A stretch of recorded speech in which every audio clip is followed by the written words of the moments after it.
So this is how a lot of the top students do fairly well on their engineering exams without necessarily getting every question, like the answer correct.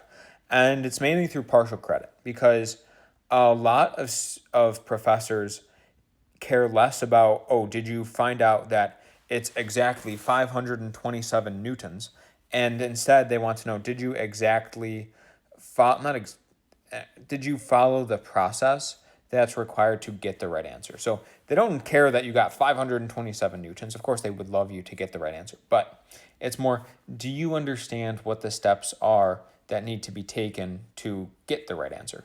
Because engineering, the reason I think engineering is tough is because it's not just purely math, but there's a lot of math involved, and it's not purely conceptually understanding what's going on in the physical world. It's this hybrid and this bridge that you have to cross that connects both the math and what's happening in the physical real world that we experience. And so if you can understand both and demonstrate to the professor you know what's happening in the real world and can apply the math correctly to get the right answer, then you can get partial credit in a lot of cases. So the key is not necessarily did you get the exact right answer, but can you demonstrate you did the right steps that take you to the right answer?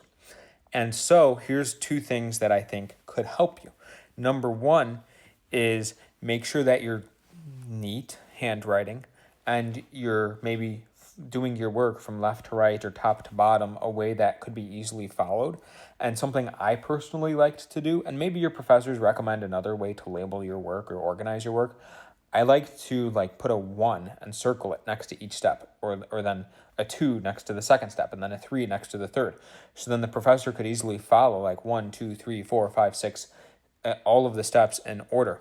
And I would even box answers. Or another example could be if you have to carry one number over to the next part of the problem, like you solve for x and then you use that value for x in the next part of the problem.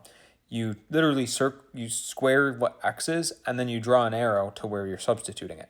So then they can follow where these substitutions are happening. And so the idea is when you're taking the test, think, how could I make it as easy as possible for somebody who doesn't really know my thought process to follow along?